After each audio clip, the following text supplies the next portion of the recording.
Hi everyone. हम बात कर रहे हैं जो आरआरबी जेई का सीबीडी 2 का पेपर हुआ है, उनमें बहुत सारे ऐसे क्वेश्चंस थे जिनका आंसर एग्ज़ाम के द्वारा गलत दिया गया था। तो हम उनको आज एनालाइज करेंगे और मैं आपको बताऊंगी कि आप किन किन क्वेश्चंस के ऊपर ऑब्जेक्शन जो है लगा सकते हो। सबसे पहला क्वेश्चन जो है हमारा ऑब्जेक्शनेबल क्वेश्चन वो ये है कि इनमें से कौन सा मेथड है जिसका इस्तेमाल हॉस्पिटल जनरेटेड वेस्ट जो होता है उसको डिस्पोज ऑफ करने के लिए इस्तेमाल किया जाता है। अब यहाँ पर जो एग्ज़ाम है उन्होंने आंसर सैनिटरी लैंडफिल्स लगाया है, जबकि ये आंसर करेक्ट नहीं है। हमारा जो आंसर है वो आएगा इंसिनरेटर, यानी कि फोर्थ ऑप्शन जो है हमारा करेक्ट है, क्योंकि जो ह्यूमन वेस्ट होता है वो आपका दबाया नहीं जाता है, उसको हाई टेम्परेचर पे जलाया जाता है। यहाँ पर फोर्थ आंसर करेक्ट आएगा। आप इसके ऊपर ऑब्जेक्शन जो है लगा सकते हो, राइट।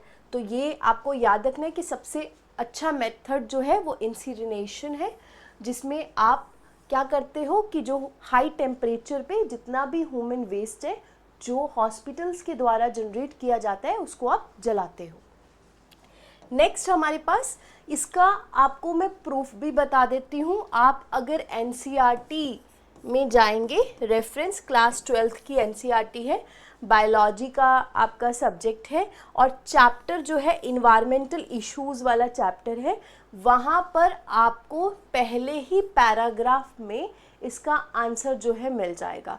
ये आप एज अ प्रूफ जो है लगा सकते हो। Please point to be noted here कि सोर्स कौन सा है, क्लास 12th की एनसीईआरटी है, बायोलॉजी इन्वायरमेंटल इश्यूज़, यहाँ से आप चेक कर सकते हो। उसके बाद हमारे पास आता है which of the following metals is placed between the aluminium and the zinc in the reactivity series. अब इन्होंने ये बोला है कि एल्यूमिनियम एंड जिंक के बीच में कौन सा ऐसा मेटल आएगा जो रिएक्टिव होगा। रिएक्टिव का मतलब जो हवा और पानी के साथ दोनों के साथ रिएक्ट करे। तो एग्ज़ाम ने जो है मैग्नीशियम को सही किया है, जबकि ये भी क्वेश्चन जो है आपका गलत है। यहाँ पर भी आपका ऑब्जेक्शन रेज होगा, क्योंकि मैग्नीशियम जो है वो एल्यूमिनियम से भी ज़्यादा रिएक्टिव है, तो इसके बीच में तो नहीं आएगा ना। आयरन भी नहीं आएगा। यहाँ पर कोई भी ऑप्शन इसमें करेक्ट नहीं था। यहाँ पर भी आपको ऑब्जेक्शन जो है लगाना है।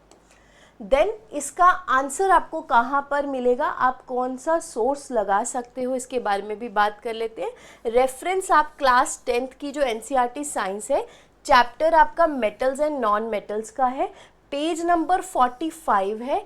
वहाँ पर आपको मेंशन किया गया है जो आपकी रिएक्टिविटीज़ मतलब टेबल क्रिएट किया गया। ये टेबल आपको हर बुक में जनरली मिलेगा जहाँ पे मेटल्स और नॉन मेटल्स की प्रॉपर्टीज़ के बारे में डिस्कस किया गया। तो आप कोई भी बुक रेफ़र कर सकते हो, बट आप एनसीईआरटी का अगर रेफरेंस दोगे तो थोड़ा ज़्यादा कह लो इम्पॉर्टेंस जो है वो बैठेगी। नेक्स्ट यहाँ पर यही 3 क्वेश्चंस जो हैं हमारे ऑब्जेक्शन वाले थे, और इनका मैंने आपको सोर्स भी बता दिया कि आप सोर्स कौन सा रेफ़र कर सकते हो। यहाँ पर आपको पता लग गया होगा। इवनली हमने कल डिस्कशन भी किया था कि जो नॉन टेक में जो क्वेश्चंस आए थे वो किस तरीके थे, तो वो भी आप हमारा जो लेक्चर है, लाइव सेशन जो है, अगर आपने नहीं देखा तो आप रिकॉर्डेड सेशन जो है देख सकते हो।